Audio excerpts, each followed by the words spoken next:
Okay, well, good evening, everyone, and welcome to Careers, Life, and Yale's Must-See Yale Show.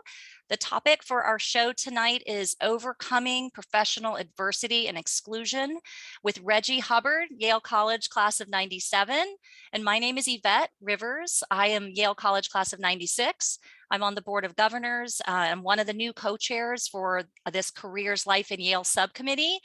And on behalf of the committee, I'd like to welcome everyone tonight and thanks for being with us. And for those of you who are new to our series, the purpose really of these weekly shows is to share wisdom from alumni to alumni, from alumni to students and students to alumni. And it's really all aimed to help with career and life decisions and transitions.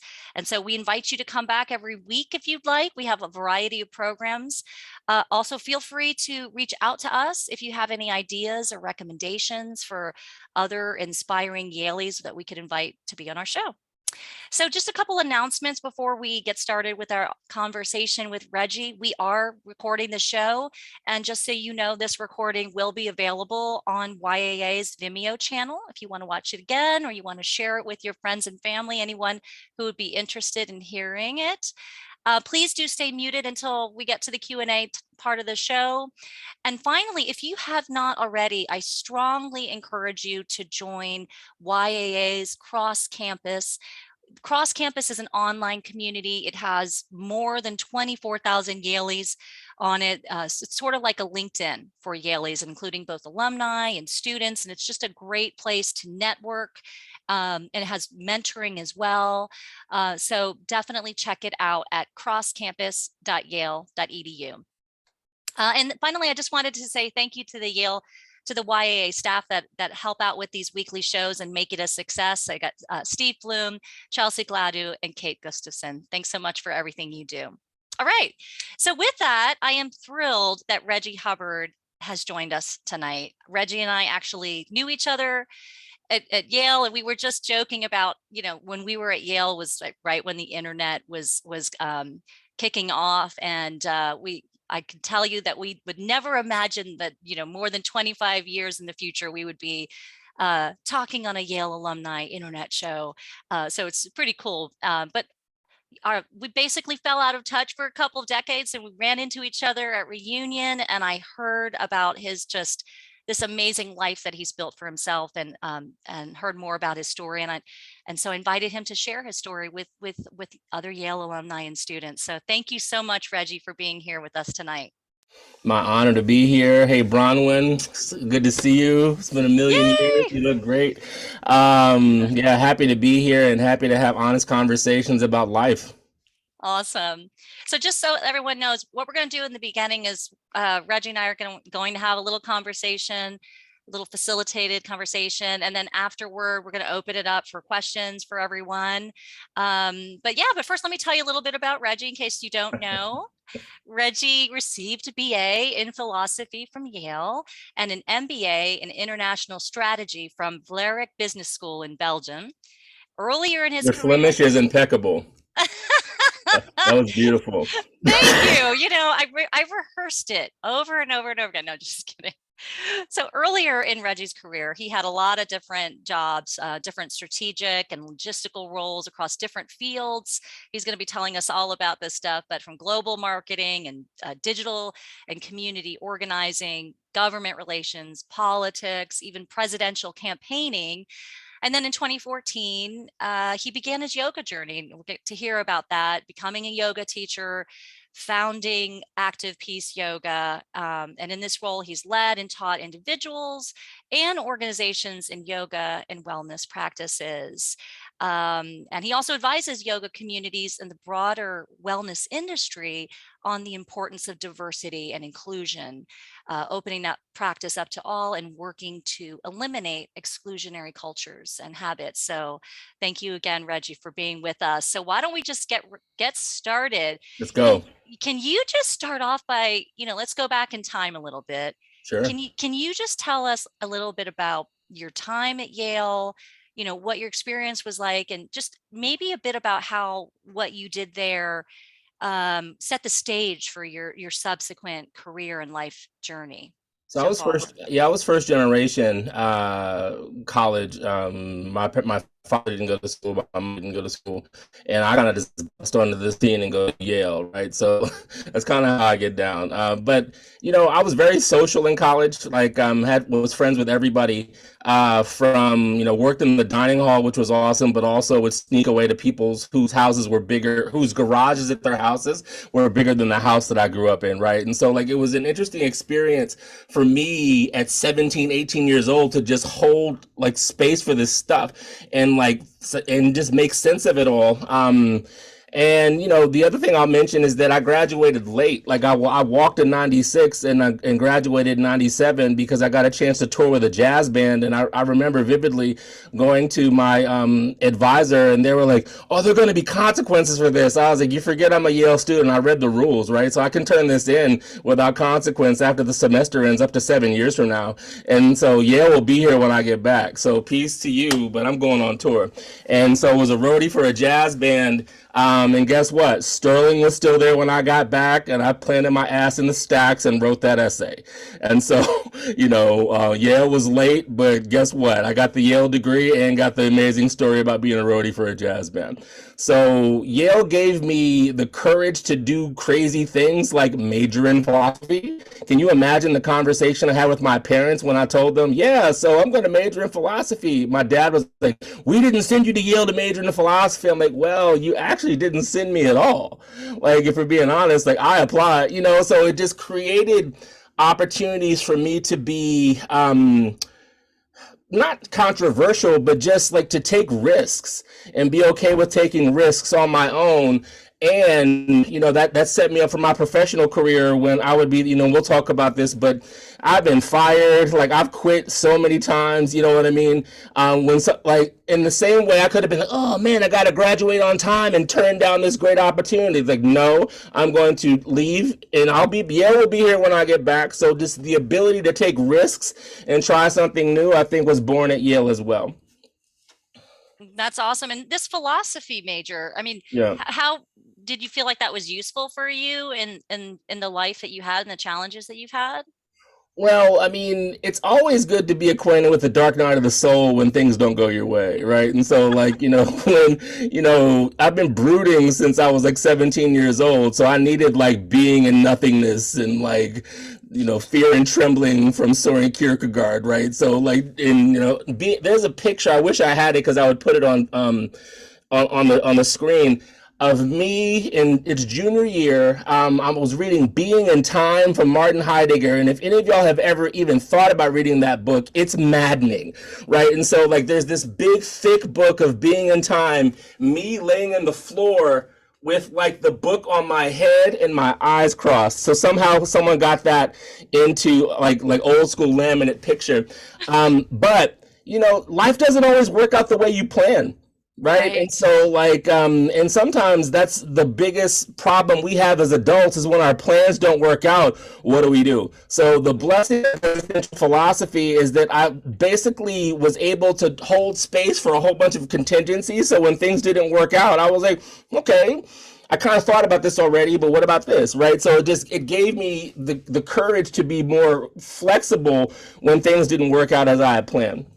So let's talk about that a little bit. So talk about what did you plan and how did things sort of like, maybe give us sort of an overview of your career path, your life path so far, real highlights, Yeah. what you're alluding to, these challenges that you had, but let's talk about what did you start off with in your career, and then how did it go and how did you hmm evolve? So as with most people, not all people, but most people, you go to Yale. I'm going to go to law school, and I realize I don't feel like reading that much, right? And especially after double majoring in history and philosophy, I'm like, I'm not reading this much again. Like, this shit hurts my eyes.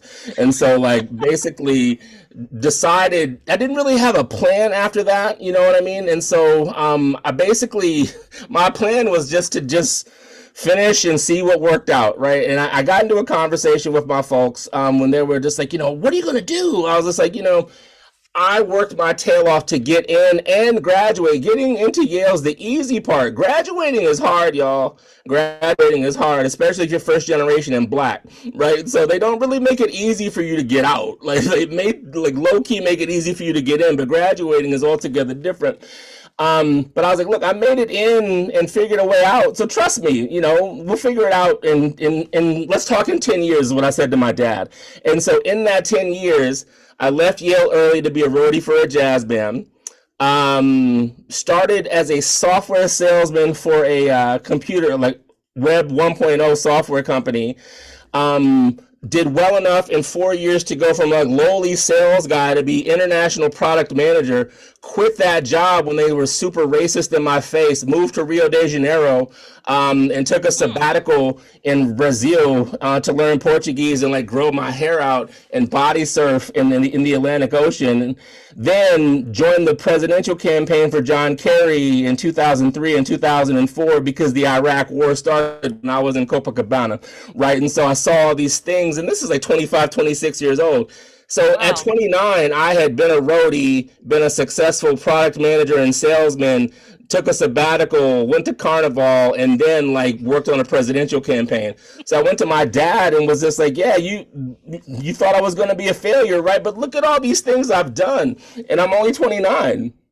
Wow. Oh my gosh. So how did you get to here? Like, so how'd you go from there to here, right? Where you now, have this very successful yoga practice. Mm-hmm. You're lecturing all over the world at times, right? Kind of teaching, being Crazy, like a teacher. for sure. How can you talk about that? Like, how did you, I assume this all began like somewhere in your 30s, or how did you go from that Yeah, thought to so that? the thing about campaign life, regardless of your political affiliation, is it's grueling on a good day, right? So it's brutal. And when you're young, you don't understand that the body is finite, right? You think you're invincible.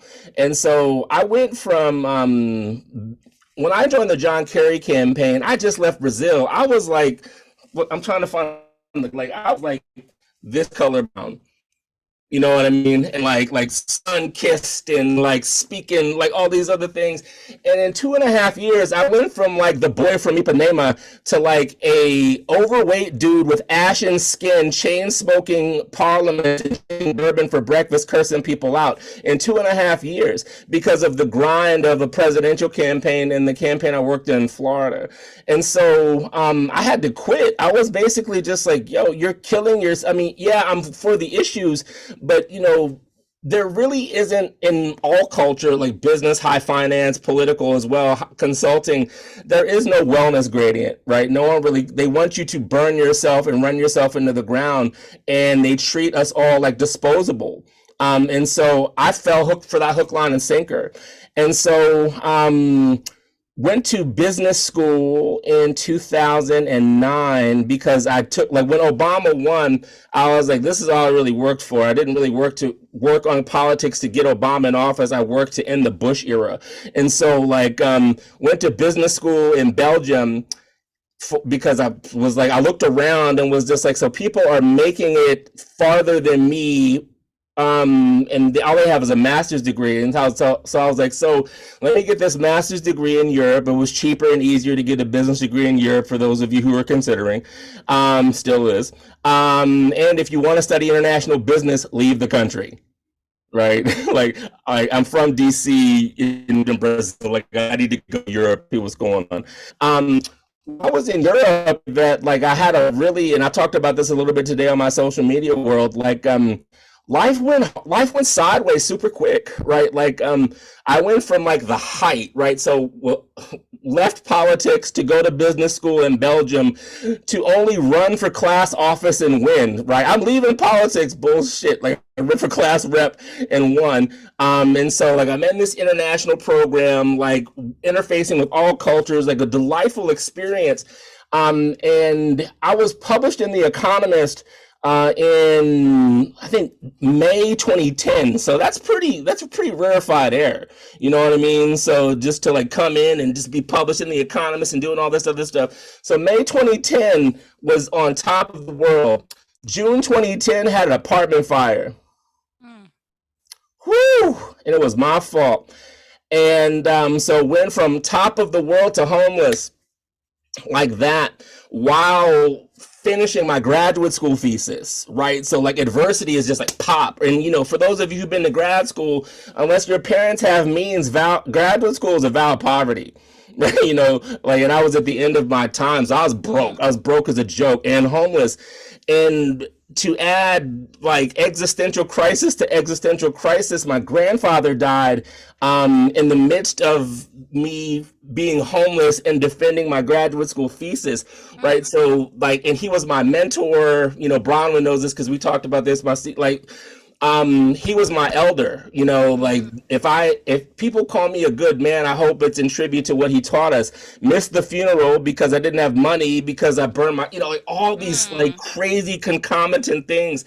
And because that's just how life was. The woman I was seeing at the time, we broke up because she basically was like, you need to show me more attention. I was like, so between mourning my grandfather, mourning my homelessness, let's just add another heartbreak on this. God, I majored in existential philosophy, so if we're going to make this a dark night of the soul, let's go there, right? So basically, by 2010 was at the rock bottom.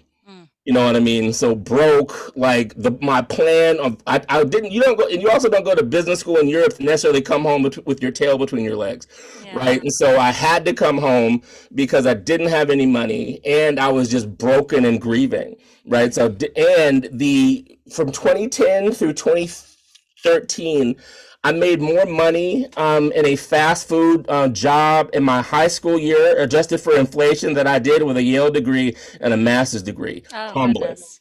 super humbling. But what it did is it forced me to be honest with myself and just like be honest and just in service, right? So I found this ad on a job posting site. Yeah, what's up, early 2000s, right? So like I found this ad on a job posting site to be a civics teacher to international students. And it was like a weekly gig. It was through the Bureau of Education and Cultural Affairs, through the Department of State, and was able to like get a gig, one, that I enjoyed. And through teaching these kids, it allowed me to heal. I had no joy in my life, but like when you inspire kids to be their best self, it rubs off on you. And I remember the first time I taught these kids, this woman comes up to me and she's like, "What's your?" Everyone plays this game, especially in Washington D.C. Like, "What's your certification?" I'm like, "To do what?" She's like, "To teach." I was like, "I've never done this shit before." You know what I mean? Like. This is the first class I taught. She was like, "I've been doing this for 30 years and I've never seen teenagers with rapt attention looking at somebody." And I was like, "I'm just very honest. I treat them with respect and I encourage them to chase their dreams. And if someone tells them they can't do it, I tell them to tell the adult or whoever to kick rocks." Like that's what I did.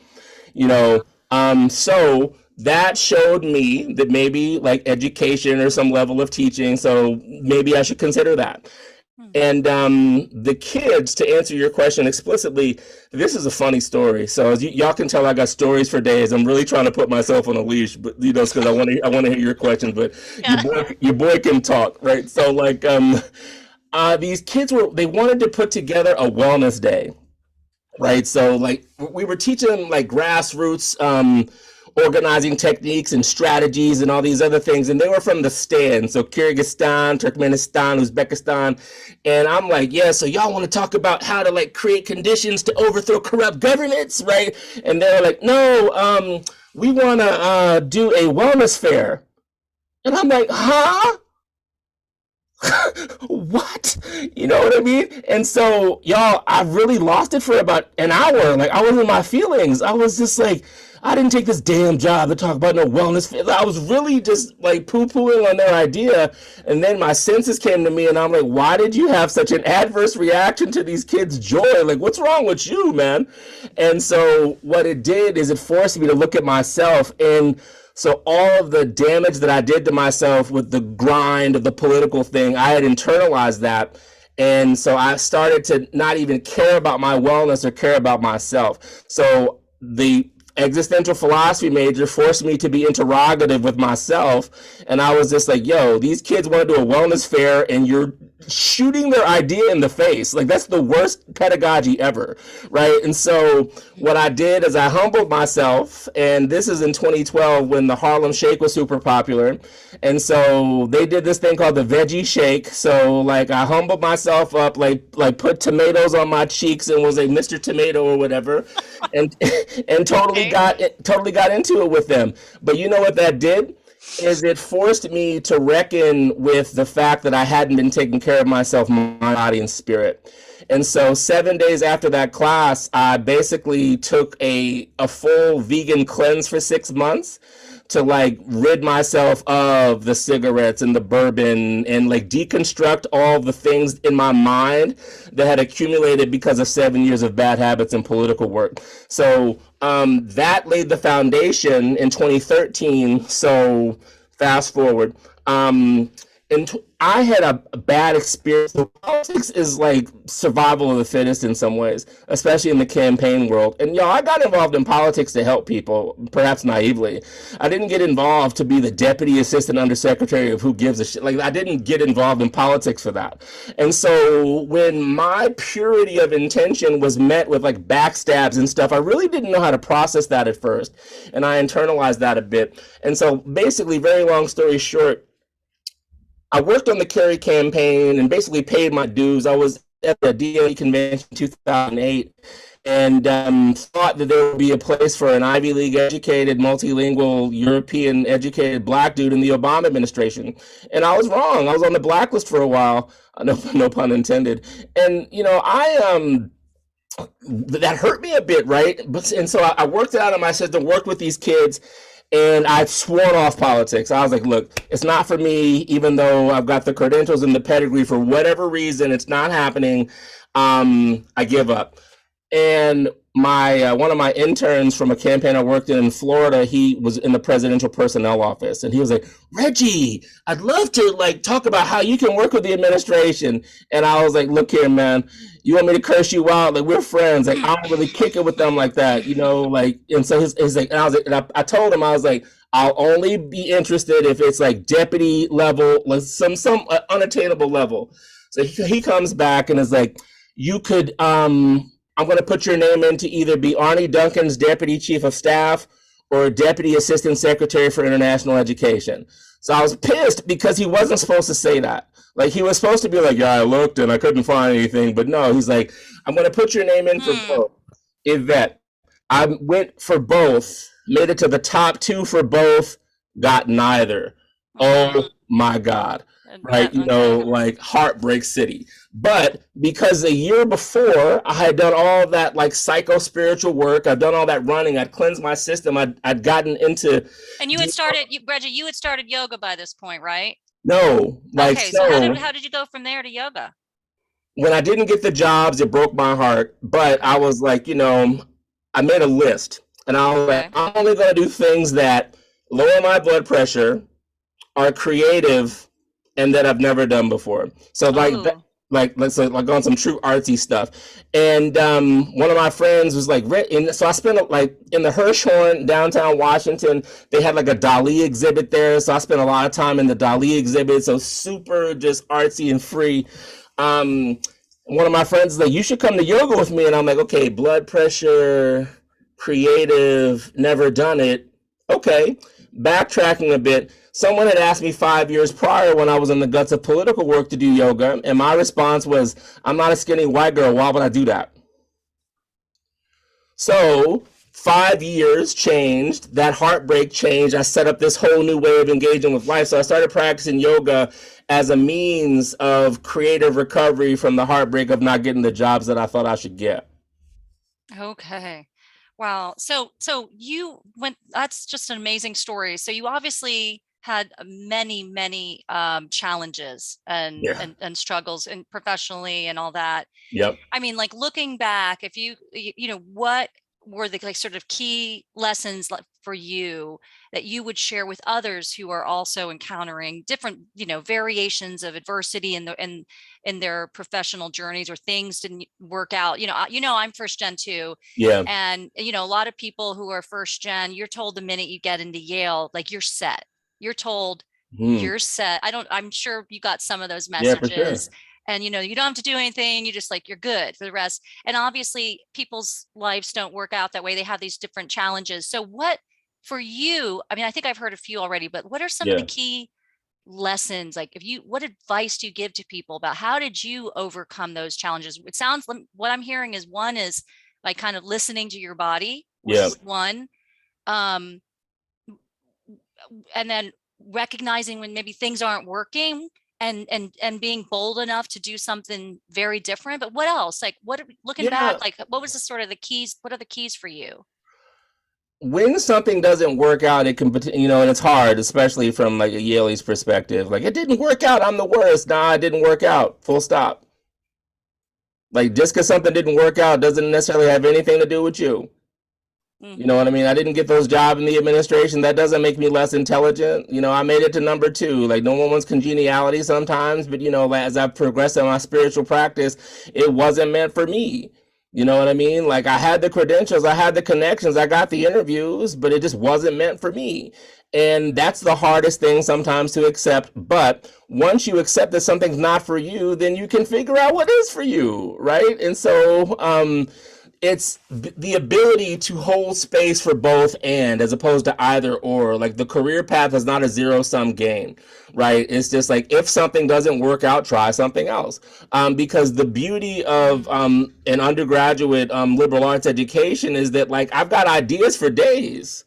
Right. And so, like, if this idea doesn't work, there was no way that when I started practicing yoga that I'm like, oh, I'm going to teach this. In fact, when people are like, you'll be a great teacher, I was like, I'm not here for that. I'm here. And I'll share this quickly about how I became like yoga, whatever I've become. Yeah. Talk a little bit about what you are now, because I don't think I gave enough of an overview, Right. of recently what you've been doing professionally. Yeah, so in 2014, when you go in all in for the administration and it doesn't work out for you, that's like proposing and someone saying no, right? You got to leave town.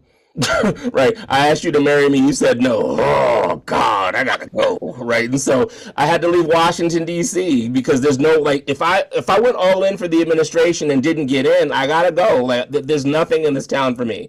And so I moved to Denver, Colorado to work in international education. Right. So again, the first job I got after my dark night of the soul was in international education, had another gig in international education. So I was building on it. The first 6 days I was in Denver, Colorado, it was an awesome experience. It went from awesome to awful on day 6. And I was in a staff meeting, and the woman was just like, we don't know why we hired you. It's a waste of overhead, all these other things. And I'm coming from the campaign trail. You talk to me like that, you gonna learn some curse. Like, you don't talk to me that way. Like, and I'm from Baltimore, Maryland. Like, you better, So anyway. Oh, I forgot that you're from Baltimore. That's great. Yeah, it's like, you've seen The Wire. Leave us alone, man. Sorry, you're cracking me up. No, but seriously. No, okay. Right? Just So like, you got more adversity. Okay. yeah, Well, then how and does that come now? Tell us about, so how did that lead to what you're doing recently, though? so I had to figure out a way to not curse this lady out. So Oh. the yoga practice became my avenue, right? Like, so I went to yoga in the morning, went to work, and it was terrible, and went to yoga at night. So basically, went, cleansed, like, went to work, sucked, cleansed, went to sleep. And so was doing that 6 days a week. Ended up getting fired from this job via text message. And yoga had changed me so much in 10 months that they asked me for an exit interview, which I thought was ridiculous. They were just like, we should have an exit interview. And this is where I'm glad I've got Southern roots. Because I was like, y'all know good and hell well, we don't need no exit interview. Peace and blessings upon you. But I was like, I want to thank y'all. And they're like, for what? I was like, I want to thank you for how poorly you treated me, because you gave me the wisdom to deal with adversity with grace. And then I called my mom and my aunt. I was like, this yoga, I got a text message and thanked somebody. Oh my goodness. Like, what is happening?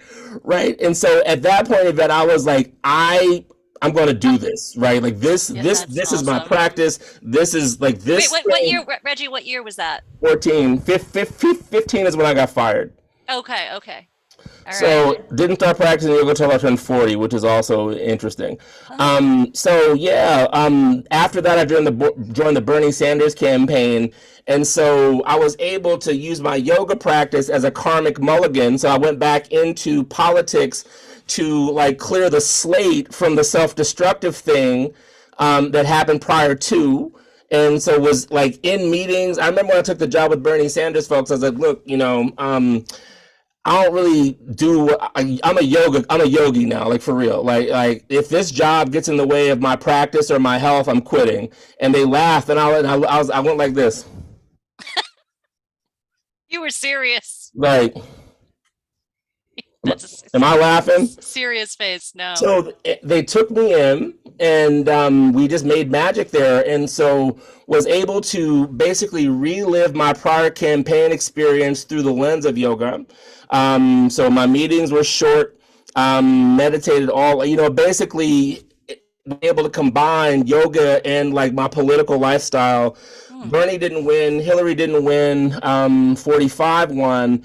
And I was like, look, we've been fighting for this long. I'm going to go in even deeper. And so moved from Denver, Colorado to Washington, D.C. to work for Move On.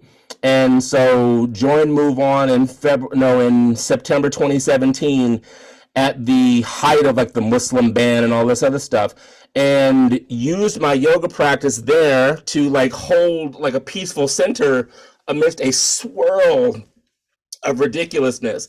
Took my first teacher training in 2018, and we flipped the house at the end of that training. And I was intimately involved in flipping the house and advocating for Amendment 4 in Florida, which restored the rights of returning citizens to politics, to vote. And after that, I was like, I'm going to take another training. And so took another. Yoga training? Yep. Okay. And that's in 18. On 6 days after my first training, I joined my second training, and that followed the arc of impeachment. So you may or may not know this, but like when a then little known congresswoman from Detroit named Rashida Tlaib was like, we're going to go in and impeach them.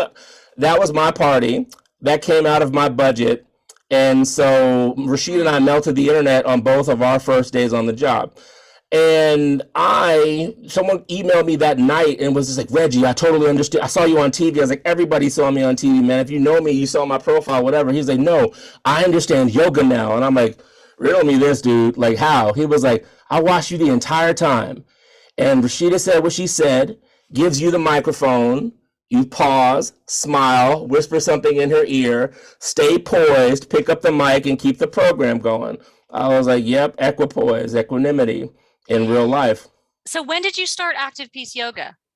So that's 2019. Okay. And after flipping the house and all the impeachment stuff, I needed a break, right? And so like most people, I thought March 2020 was going to be me like hanging out in the mountains and all these other things. But this little thing called the coronavirus decided to like pause the world. And 2 weeks prior to that, I was in like the last major training that I was in with people before the pandemic. And one of my teachers totally called me out. Was, we're in front of 200 people. He's like, some people need to teach more and study less, Reggie. And I was like, that's kind of messed up. Like, I don't know you like that. But I heard it. And so when the coronavirus hit, I was so calm and peaceful. I was like, got it. And so I started offering meditation the next week because I was like, I looked around and everyone else was freaking out and I was so peaceful. And remember, like the prior 3 years had been like text message firing and Bernie Sanders and all these other things. So when the coronavirus hit, I was like, oh, I just got to wear a mask and stay away from folks. Cool. You know what I mean? So like I'd already been in like these wild circumstances, and my peaceful response showed me that I needed to teach.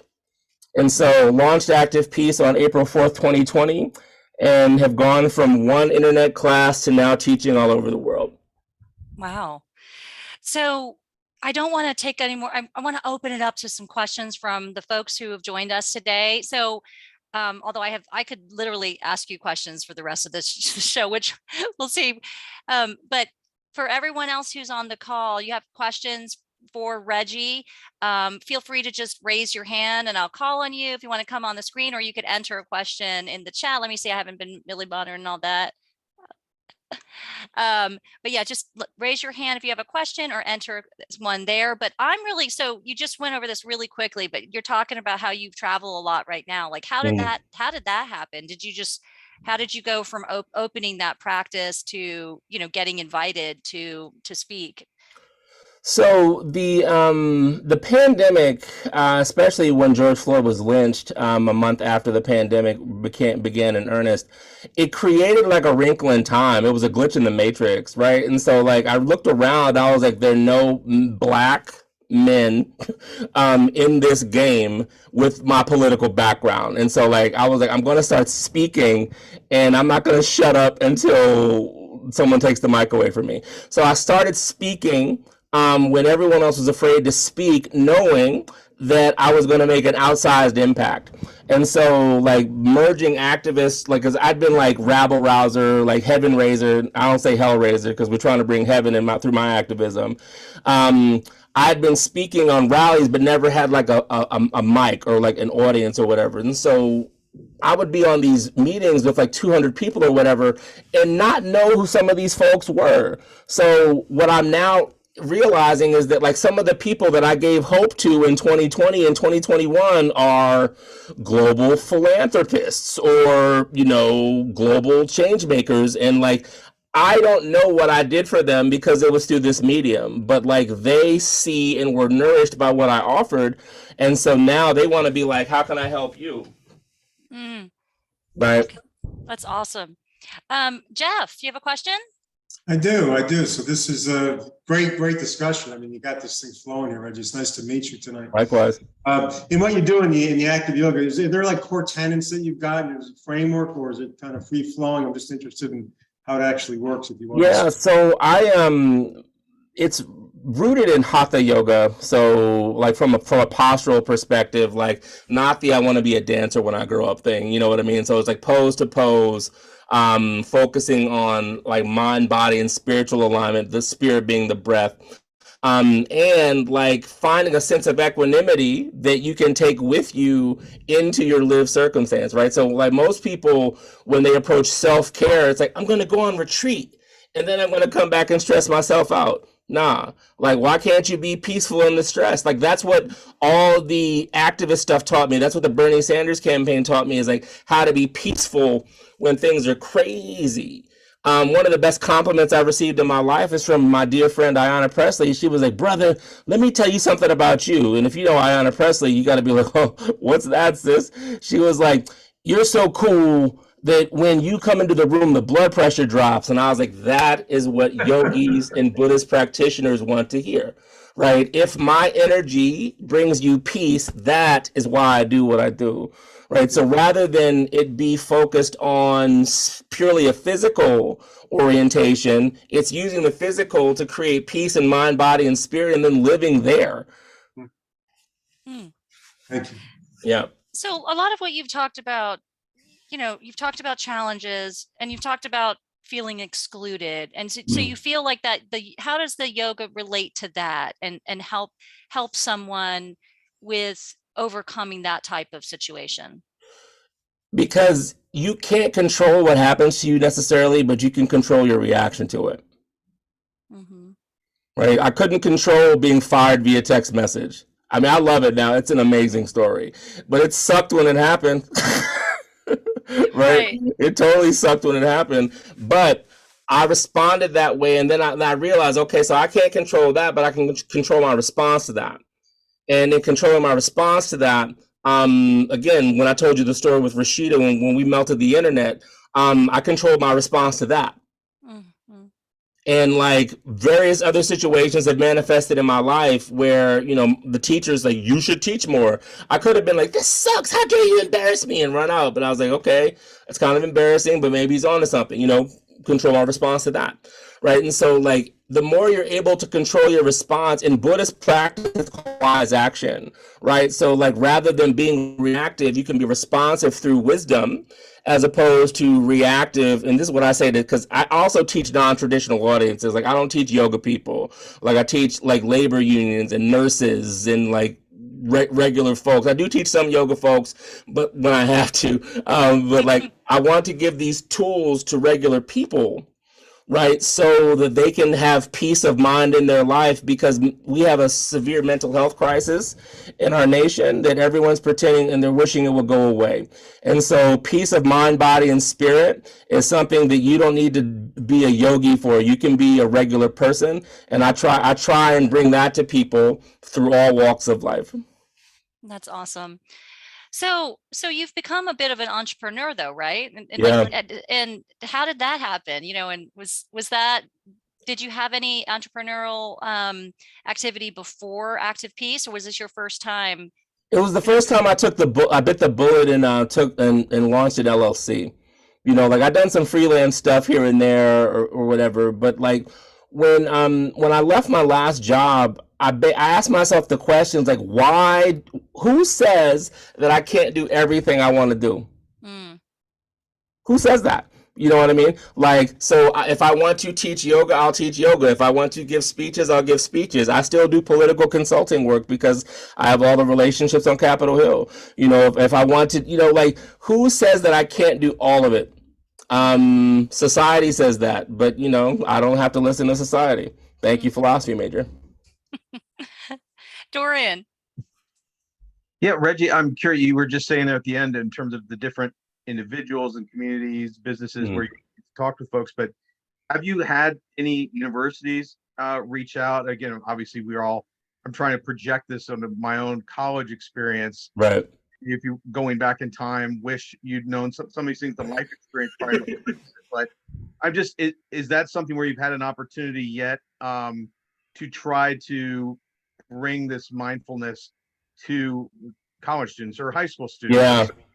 Yeah. So I've done some work with Baldwin in Maine, Georgetown in Washington, D.C. Because the one thing that, especially from a university perspective, is that our society sucks with grief, but they also, like, when things don't go according to plan, like kids aren't really taught what to do, right? You know, like they aren't taught to be like, okay, maybe I'll consider this, right? Like it's more just like, oh no, everything's wrong. Not necessarily, right? And so like one of the things that I've been doing with these universities is being like, as you re-engage on campus, like how can we like dial down the win at all cost culture and bring a little bit more, I mean, mindfulness is kind of like played out, but like thoughtfulness and like more compassion to yourself and like the situation, like name one person who hasn't been impacted by the pandemic. We're all carrying something. 1 million people died in the United States, and you know, 5-6 million across the world. Like, so as a people, we're all carrying something like that. And you don't think that younger folks aren't more sensitive to that? So what I'm saying to like universities is just like, so as we re-engage, can you figure out ways to have a more humane culture that's less competitive and less focused on the individual and more on community care? Awesome. Thanks for those questions. Thanks, all right. Dorian. Do we have any other questions for Reggie? He's going to give us some kind of musical entertainment in a moment, but right, Reggie, you promised. Totally. Yeah, for sure. Well, if anyone has any question, raise your hand or just put it in the chat. Monica's got a question for you. Oh, really? Hi, Monica. Yeah. Hello, Yvette. Excuse me. Hello, Reggie. Hi. This was wonderful. Yeah. So essentially what you are saying to us, if I may summarize this a little bit, Yeah, go for is it. that life essentially is good life is pursuit of wisdom, right? Yeah. You're looking for wisdom and you are finding sources of it, and then you apply and you share with others, right? Yeah, I do. Which is absolutely great. And another reflection is that you know, as we all know, life is a composition. Yeah.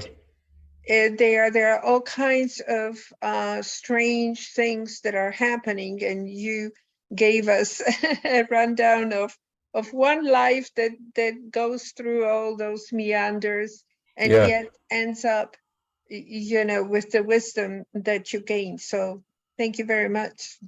Yeah, you're welcome. And the one thing I'll add to that is that I remember when I was in college, and people were like, "What are you gonna do with a philosophy degree? Teach?" I rebelled.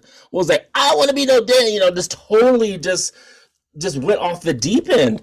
I don't know why, but yeah, I'm a teacher. I got great stories, and like I have a way of applying my lived experience for your inspiration. Like that's sacred work. Yeah. And Mhm. like the ability to through ones, if I through a 5-minute story can save you years of pain, that is the alleviation of suffering, which is a key tenet of my Buddhist practice, right? So the other thing I'll add for everybody is that like if you get fired, it's okay to celebrate that. Like if something doesn't work out, it's okay to celebrate that too. Even the adversity, I said before we went on camera, like I applied to a job trying to get out of the political hustle with the Yale Alumni Association, and they didn't hire me as a Yale graduate. Guess what? It worked out fine. You know what I mean? I don't hold like, the blessing of not getting something is often underrated.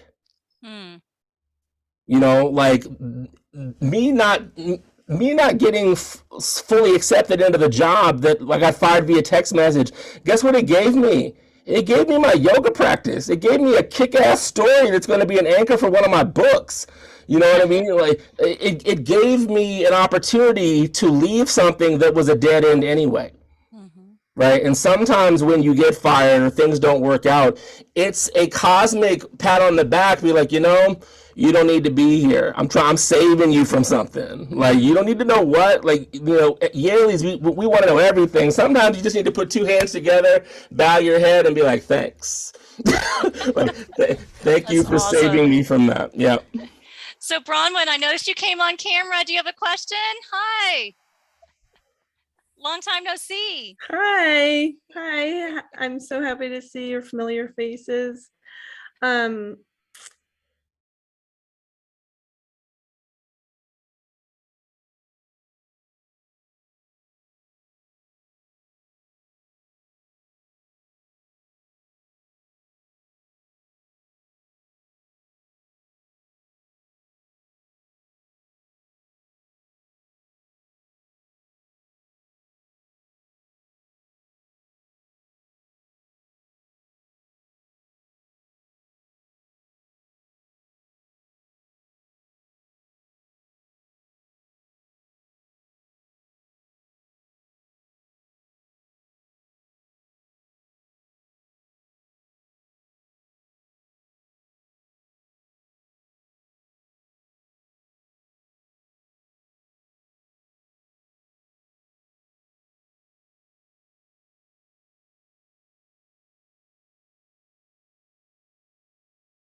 I'm just basking in your company, Reggie, and Good to see you again. and your the theme that is really speaking to me right now is your boldness with risk taking. Yeah. And then the other piece that I'm really kind of noodling over right now is this. It seems to me that your current work is a new manifestation of activism. Right? Yeah, for sure. Mm-hmm. And I'm really interested in that. I have spent a career in healthcare, which is another field of a lot of personal investment, a lot of burnout. Right. And there's a way in which navigating that balance of personal wellness and remaining in service is really kind of like the crux, the challenge. And that's a beautiful reflection. No, that's a beautiful reflection. And I'll say that like that, this activism has given me what I've been looking for the whole time. I've been looking for a way to like be of service to people, help alleviate suffering in the world, and like help as many people as I can. And that's why I got involved in politics. Like that's why I got involved in teaching, right? And so to be able to do that, and you know, one of the things too that bears mentioning, and so not only boldness, but I don't mind disrupting things. I think Yvette, you asked me about entrepreneurial. Yeah. I've been entrepreneurial with the way I do activism. You know what I mean, right? You know what I mean. So one of the things, one example I'll use quickly is that during the impeachment trial, when Speaker Pelosi called the vote, we're going to have an impeachment inquiry. I called all the people in the movement, grassroots movement. I was like, so are we going to thank the members for sticking their necks out? Because for some of them, they're in tight districts, right? So we should thank them because we've been screaming for 2 years for them to do something. And now that they did it, we should at least do the courtesy of thanking them. And people are like, no, we need to hold them accountable. I was like, nah, see, you know, you're talking to like yoga Buddhist dude, right? We need to hold ourselves accountable. We need to hold ourselves accountable. We ask them for something, they did it, we say thank you. Look, I was the only person to, so what I did, I used to have it in my studio, but I don't. I made 11 by 17 thank you cards and hand delivered them to every member. Guess what that did for my Rolodex? Guess what that did for my activism? Like I was able to, and when the pandemic hit, guess who was able to get into any office he wanted to? Simply by saying thank you. Yeah. So that's a bit of an entrepreneurial disruption. So it's not just from a business perspective, it's also the way that you engage with your work. Right. Well, thank you for that. Yeah. All right. I think we have time for one more question. So anyone else want to ask Reggie a question before we hear some of his music? All right, Reggie. What you got? Well, there's one question that was in the chat. Oh, I didn't see it. It was sent to me directly. Okay. So for anyone who wants to be in touch, I'm not the type of person who's like holler at my assistant, holler at me. So activepeaceyoga@gmail.com.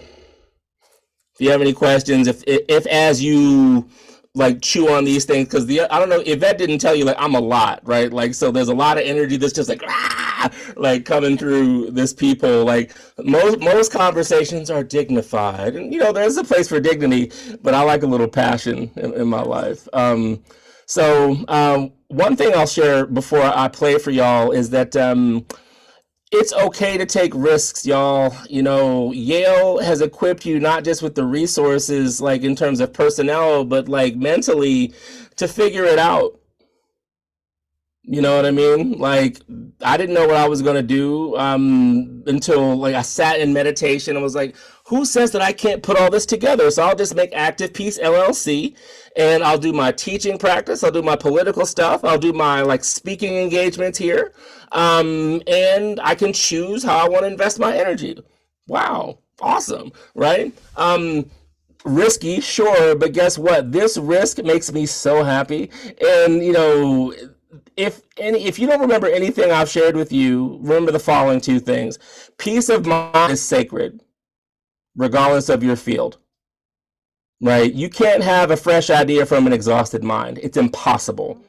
That's biophysics, you know. And the other thing too is that it's okay to tell someone no, right? Like if you're in a job situation or it's just not working for you anymore, it's okay to walk away.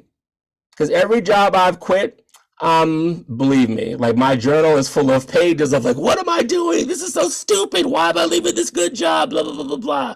But those journal entries always end with, wow, that was a great decision. Mhm. Right. So it's okay to take a bet on yourself. That's awesome. Thank you so much, Reggie. Yeah. And the last thing I'll say for real, is we talk about exclusion and those sorts of things. If other people are excluding you from something, then you don't need to be there no way. Right? You know, it's kind of like high school. Like when I was in high school and people were like, we don't want you to sit at our table. I was like, that's cool. I don't want to sit here anyway. You know what I mean? So sometimes in professional circumstances, we overly glamorize people's behavior when in fact it's just the same poor behavior from high school. Right? And if you didn't stand for it in high school, why the hell should you stand for it as an adult? So anyway, transitioning. One of the gifts that I've been given that I want to share with y'all is sound. Right. So a year ago, I took a silent retreat after talking way too much during the pandemic and the resistance. And it gave me more ability to hear. And not only that, but you know, y'all, we live like this. Does this look healthy? This is crazy, right? So as you consider what, if anything, you take from this conversation, I want you to consider the following. Like, if you had a peaceful mind, you'd be able to make better decisions. So why not create conditions to have a peaceful mind, right? Whether it's running, meditation, all these other things, do something for you that's in your best interest, and then you'll have a better career. Right? It's not about who has all the money. It's not about who has all the toys. You can't take none of that stuff with you. But what you can take with you is like the way that you've impacted someone's life, like the way that you've given people tools to have a better quality of life.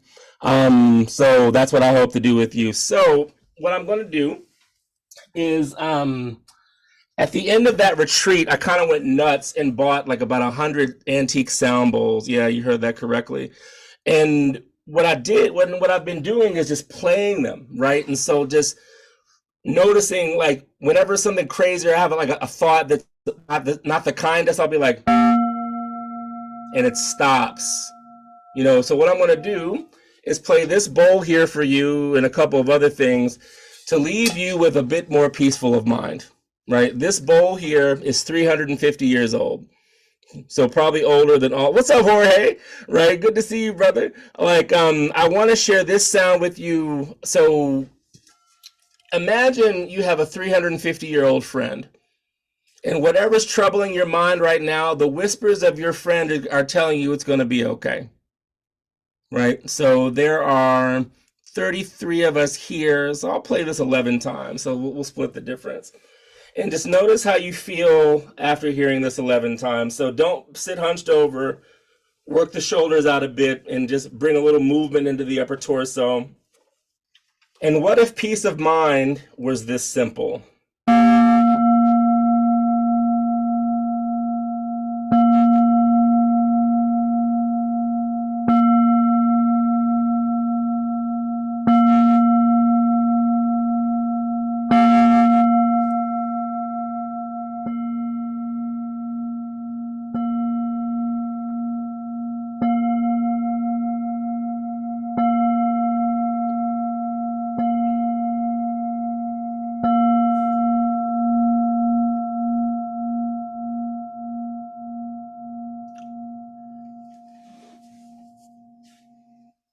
And just give yourself the gift of scanning your body. Has your mind changed? Did you fall asleep? Is your face softer?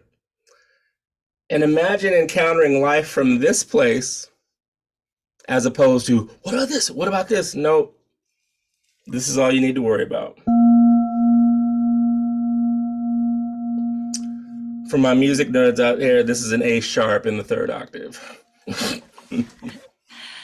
Wow, thank you so much, Reggie. I'm just very grateful for your just being so transparent and authentic, and it really helped me out today. And I'm hoping that other people were inspired as well. And thank you just being so genuine about your whole story. And you know, a lot of people would not be so brave to be able to share all of that and to be able to really look, you know, and turn that around and share it with everyone else for their inspiration. So thank you so much for that. And thank you for joining us tonight.